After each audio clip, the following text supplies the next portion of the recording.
Welcome, weary travelers. I'm Gabriela Jones, the new innkeeper of the In Between, where the trees are green, the rooms are cozy, and the locals are amazing. Whether you're listening for the first time or have been here before, come on in and prop up your feet, metaphorically speaking, of course, and pour yourself a cup of coffee.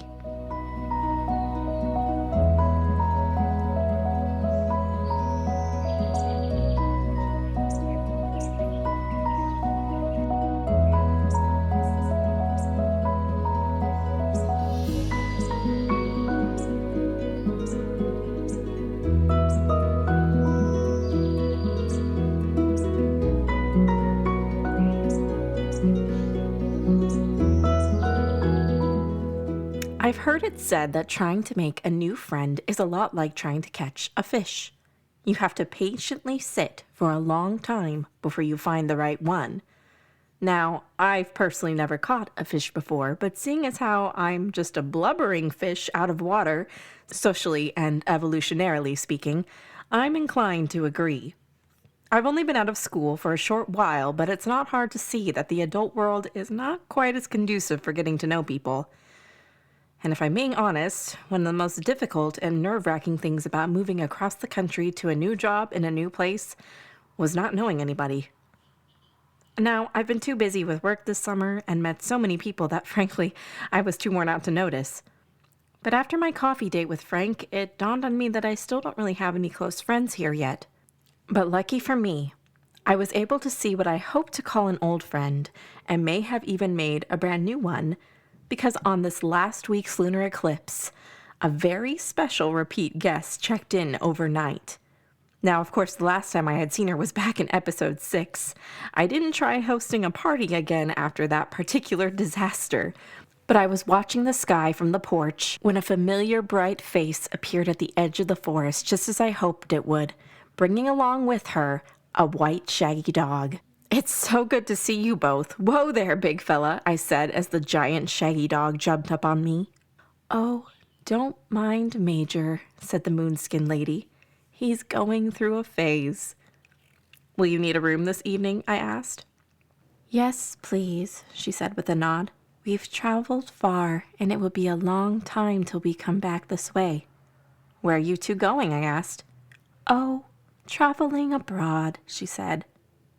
I led the two of them upstairs to the planet's room when her cold fingers brushed my arm.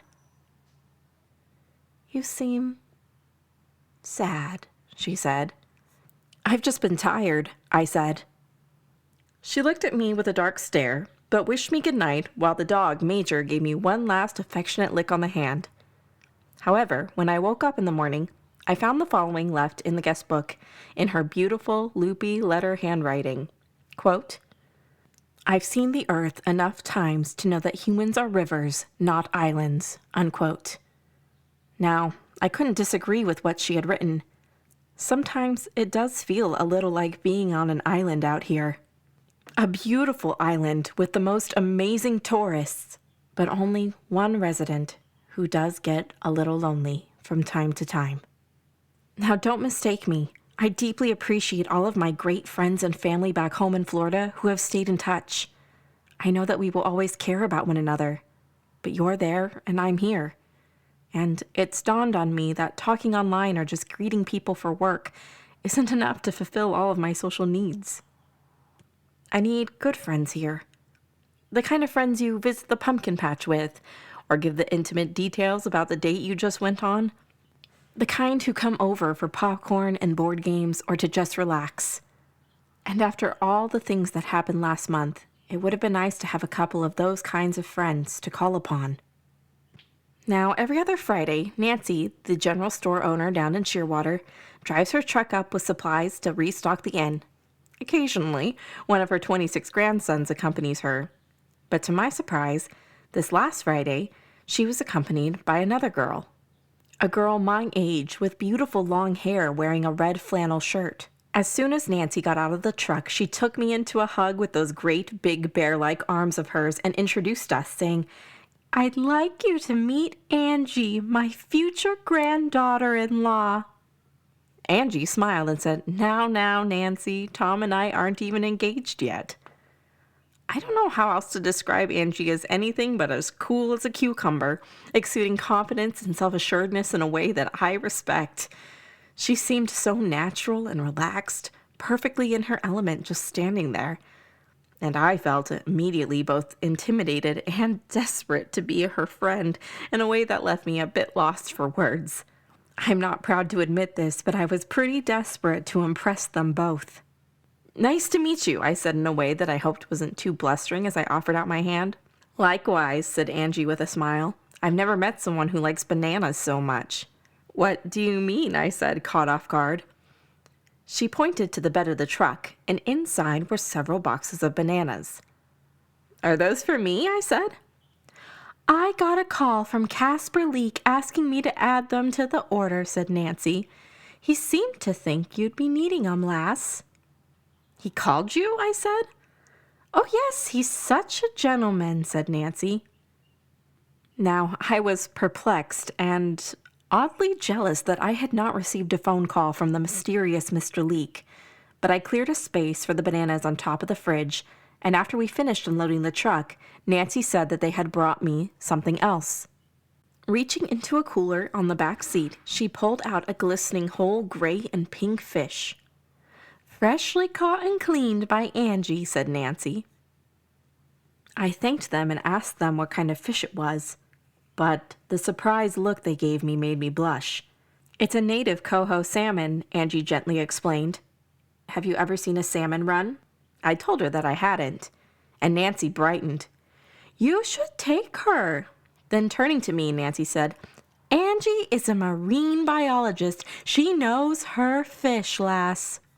At this point, I was feeling a bit embarrassed since dear Nancy had just more or less voluntold Angie to take me out, but Angie was completely unfazed. "It'll be a good time to go," she said. "I know some great spots I could show you." And with that, we made a plan for her to pick me up the following Monday. All weekend, the weather seemed to reflect my anxious mood.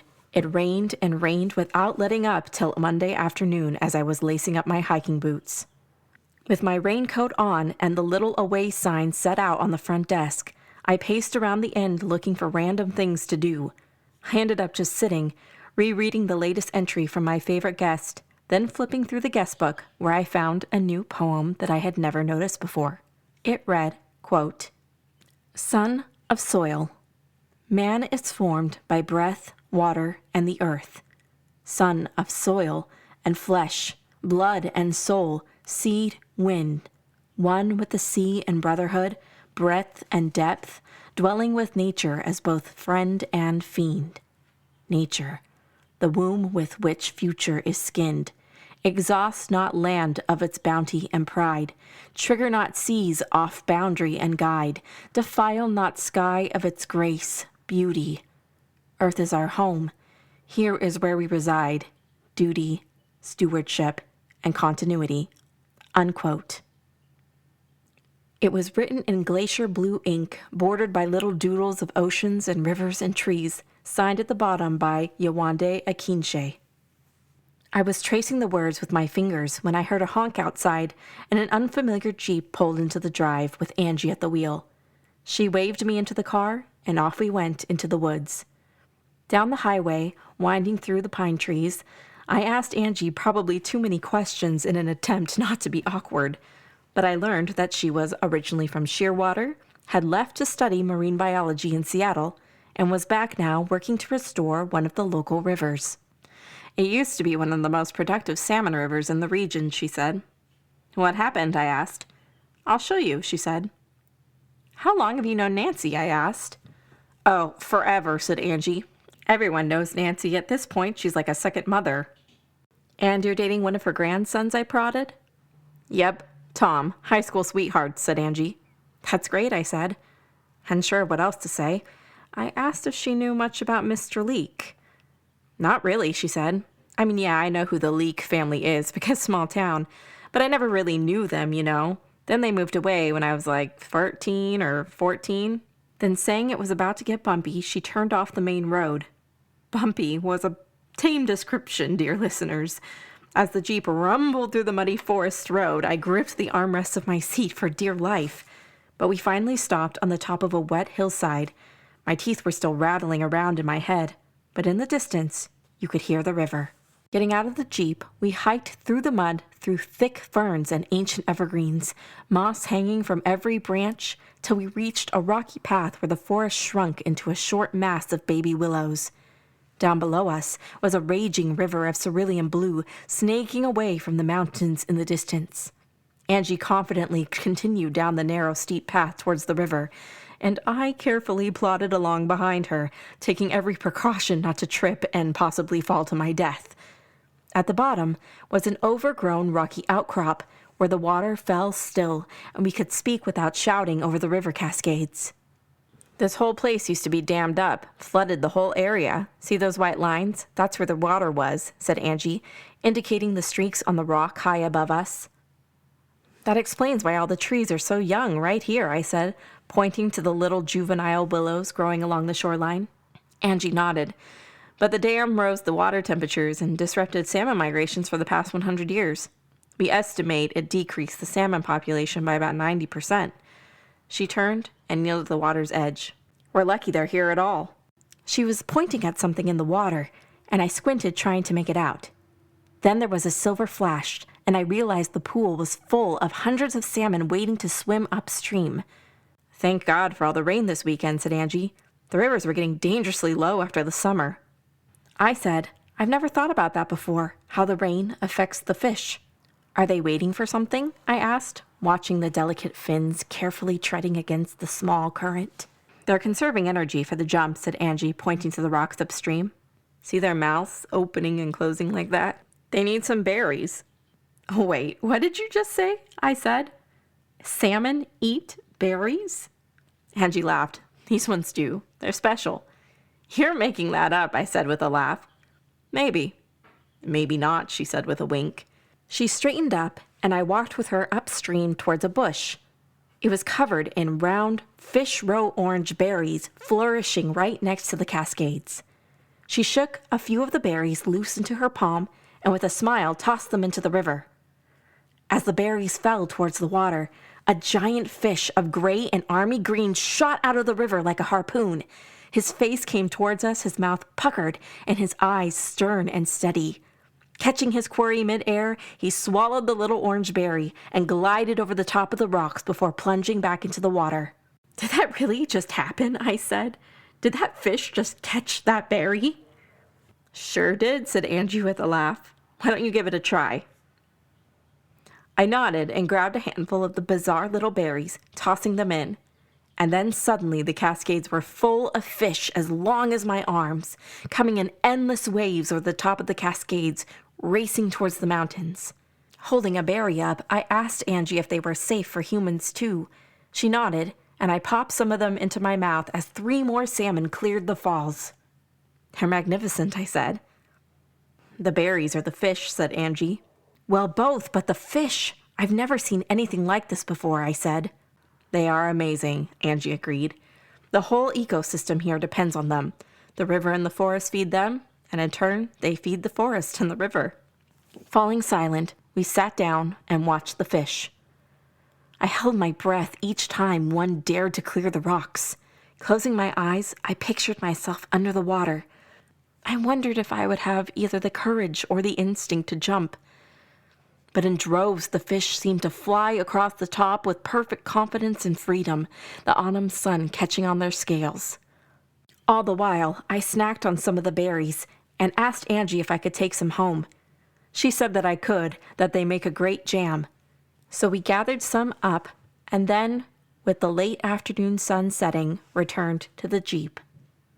I was probably gushing the whole ride home, but I was just very grateful for the experience and the opportunity to get to know Angie. Truth be told, I was really hoping that she would want to keep hanging out, and so I thanked her probably one too many times for taking me to the river. No problem, she said. Do you still have that fish I brought you?" When I said that I did, she offered to show me how to cook it if I was free the rest of the evening, and so we spent the night hanging out in the kitchen. Angie seasoned the salmon, and I mashed the berries into jam, and we laughed as if we had been friends for years. The jam did turn out pretty great, if I do say so myself, and I have some extra, so I'm going to send some along to my professor, Dr. Perry Wrinkle, for his analysis. And the salmon. Oh, the salmon. When it came out of the oven, it was a perfect, glistening pink. I smiled, thinking of how now the forest and the river were feeding both my belly and my spirit, and then imagining a few of the ways I can repay them back. Till next time, listeners, be kind. Get to know someone or someplace better in your local community, and don't forget to water your plants. Gabriela Jones.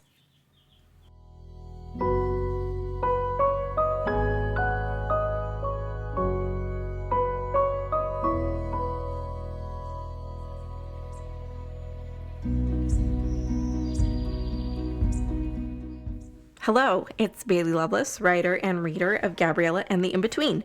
Thank you so much for joining us on today's episode, and special thanks to our guest book contributor, Yewande Akinse. Yewande is a Nigerian lawyer, storyteller, poet, and author of 2 collections of poetry titled A Tale of Being, of Green, and of Ing, 2019, and Voices, a collection of poems that tells stories, published in 2016. Her poems have also appeared in Afritondo, Trampset, Galleyway, Lumiere Review, Floodlight Poetry, and elsewhere. Thank you so much for your submission and sharing your poetry with us. We are currently looking for guest book submissions for Season 2 of Gabriela in Between, so if you or someone you know writes amazing nature-inspired prose or poetry, please consider sending a submission, link, and info also in the show notes. If you enjoyed the show, as always, please consider tipping your innkeeper over at Ko-fi or GabrielaInTheInBetween.com. Links also in the show notes below. Not only does your contribution go directly towards Gabriela's student loans, but it costs less than your favorite latte and gets you access to bonus content and helps keep the show advertisement free. New episodes of Gabriela and The Inn Between released during the quarter moon phase, with the next episode scheduled for November 30th. In between time, keep warm and keep well. See you next time, folks.